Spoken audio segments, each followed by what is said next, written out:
قرب له يا شفيق، منين جابوا الاسلحه دي كلها واحنا وهم كنا في هدنه؟ الاغرب من كده يا لطفي ان مجلس الامن مأكد في قرار فرض الهدنه على منع استيراد الاسلحه طول الشهر اللي توقف فيه اطلاق النار. ما انت عارف يا حافظ ده الشفيق ايه اللي عملوه طول شهر الهدنه. احنا احترمنا الهدنه وهم ما سابوش بلد ما جابوش منه سلاح وذخيره. ده انا سمعت انهم اشتروا طيارات من مخلفات الحرب العالميه الثانيه من تشيكوسلوفاكيا.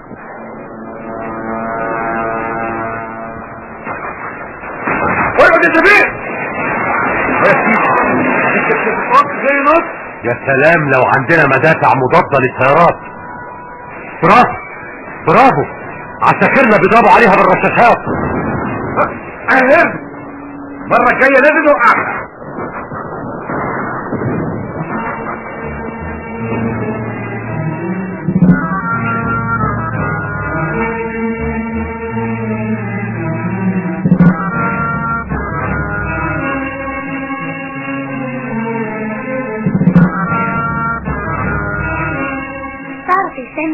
نعم يا سامح، ابراهيم عامل فراغ كبير قوي فعلا. ابراهيم كان مالي علينا البيت. ايه يا ولاد قاعدين تتكلموا يعني وسايبين مذاكرتكم؟ اصلنا بنقول ان ابراهيم عامل فراغ كبير قوي يا ماما. ايوه ده صحيح يا سامح، اول مرة يبات فيها بره البيت في مكان غريب. ايه يا ولاد مالك؟ تعال شوف الولاد بيقولوا ايه. ايه بيقولوا ايه يا سعاد؟ اسألهم. بيقولوا ايه يا سهير؟ بيقول يا بابا ان ابراهيم. الله، ايه يا ولاد في ايه؟ ماله ابراهيم؟ شغلتولي. دول كانوا بيقولوا انه مصاب البيت يعني عامل فراغ. يا جماعة انتم مكبرين الموضوع قوي، كلها 45 يوم ويجينا بالسلامة. يا ترى تعمل ايه دلوقتي يا ابني؟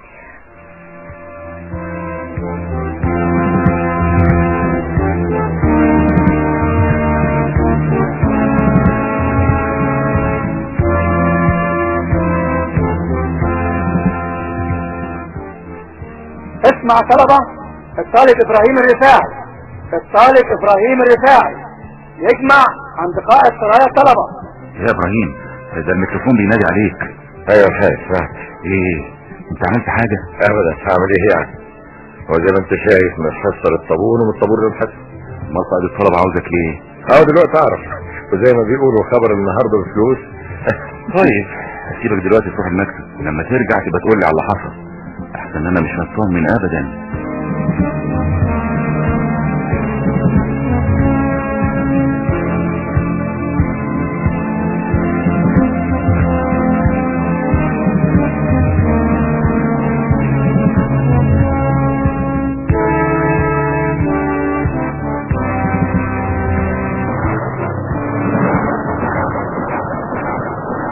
انا مش مطمن يا لطفي، اسمع كلامي. انت دايما يا شفيق بتحس بالقلق. ما هو اذا كان قلقي ده مبني على اسباب حقيقية ما يبقاش قلق يا لطفي. طيب ايه الاسباب الحقيقية دي يا بطل؟ انا متأكد ان الغارات اللي بيعملوها دي لها غرض تاني خالص. هيكون ايه الغرض التاني ده يعني؟ اقول لك يا سيدي، الطيارات اللي بتيجي بالنهار دي بتيجي عشان تستكشف، بتشوف قواتنا قد ايه، اسلحتنا التقيلة قد ايه، المدافع فين. طيب يا سيدي، وبعد ده كله تقصد انهم بيمهدوا الهجوم علينا؟ لا الا دي طبعا. انت ناس اللي قوتنا هنا ما تزيدش عن 150 عسكري، ويعني هم عندهم الالاف، ما هم الا زينا. انا معاك يا سيدي، لكن هفكرك انهم دلوقتي وبعد الهدنة بقى عندهم اسلحة اكتر واحدث، وانت عارف طبعا ان العبرة في المعركة بقوة النيران مش بعدد الرجالة بس.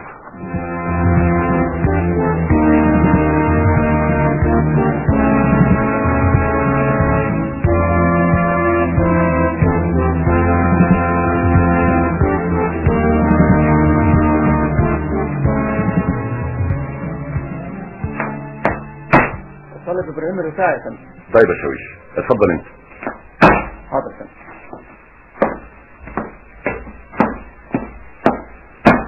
انت طالب ابراهيم الرفاعي؟ ايوه يا فندم. انت كنت فين قبل ما تيجي المدرسة العسكرية؟ كنت طالب يا فندم. ليه في حاجة يا فندم؟ لا ابدا، ده مجرد سؤال. انا اعتقدت انك كنت في معهد التربية الرياضية. ما حصلش يا فندم. في الحقيقة يا ابراهيم، انت نشاطك الرياضي ولياقتك البدنية لفتت نظري من اول يوم بدأت فيه الدراسة، وده شيء كويس. انا من صغري يا فندم متعود على حياه المعسكرات في الكشافه وصيد الطيور سمك. عظيم عظيم. اسمع يا ابراهيم، انا عايز اخش في الموضوع اللي طلبتك عشانه دغري. اتفضل يا فندم. انا اتفرجت عليك من غير ما تاخد بالك وانت في الملعب بتلعب كرة قدم. انت عندك حسة حركة غير عادية، وده يعمل منك لاعب كرة ممتاز. شكرا يا فندم، ده فضل تشجيع حضرتك. وكمان اللياقة البدنية اللي عندك تساعدك على اللعب مدة طويلة. انت واخد اعلى الدرجات في اختراق الضاحية. الاوراق اللي قدامي بتقول كده. ايوه يا فندم. اسمع يا ابراهيم، المدرسة هتلاعب منتخب الصنايع قبل اجازة نص السنة. ايوه يا فندم. منتخب الصنايع جامد وفريقنا ناشئ. ايوه يا فندم. انا هديك فرصة انك تنضم لفريق المدرسة الفيرست تيم، واحنا لازم نكسب. مفهوم؟ اتفضل.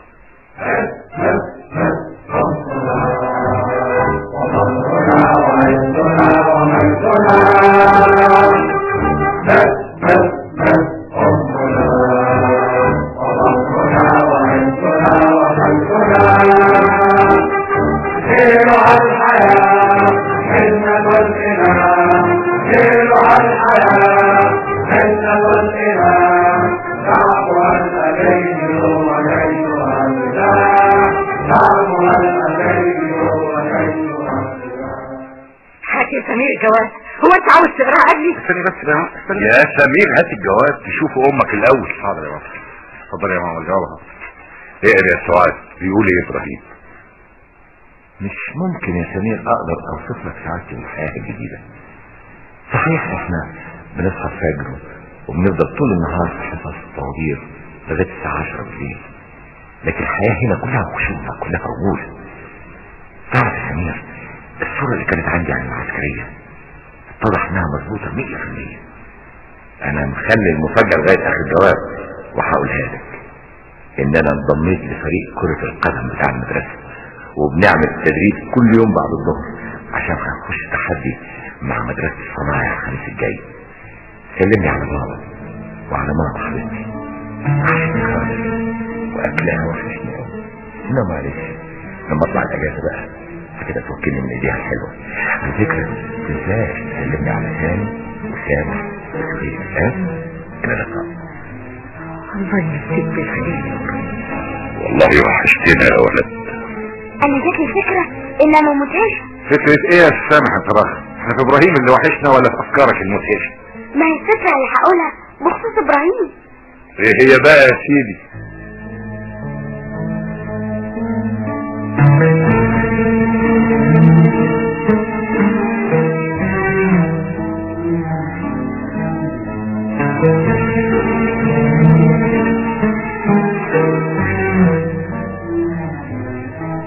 مش ممكن. ازاي؟ انت متاكد يا شفيق؟ للاسف كان نفسي يكون اللي بقوله مش صحيح. ساعات بنتمنى نكون كدابين يا ربي. مين يصدق الكلام ده؟ البكباشي احمد عبد العزيز البطل اللي كل مصر بتتابع اخبار فلسطين يموت. ويموت ازاي؟ صبا خطأ. دي مأساة. واي مأساة يا لطفي. دي كارثة قومية اننا نفقد واحد من ابطالنا العظام بالطريقة دي. تصور يا لطفي، الشهيد رايح يحضر مؤتمر للجنرال رايلي عشان موضوع خرق العدو للهدنة، يقوم هو راجع يصاب برصاصة خطأ ويموت. تعرف يا شفيق، مصر مش هتنسى اليوم ده ابدا، لان واحد من اعظم رجالها استشهد.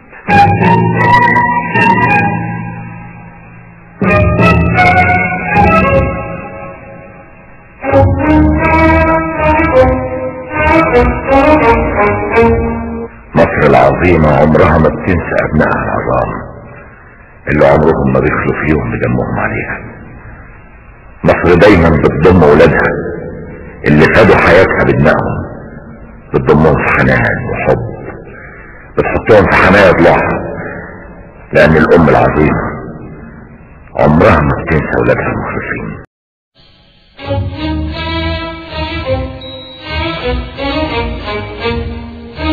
مصر العظيمة عمرها ما بتنسى ابنائها العظام اللي عمرهم ما بيخلوا فيهم بدمهم عليها. مصر دايما بتضم ولادها اللي فادوا حياتها بدمائهم، بتضمهم في حنان وحب، بتحطهم في حنايا ضلوعها، لان الام العظيمة عمرها ما بتنسى ولادها المخلصين.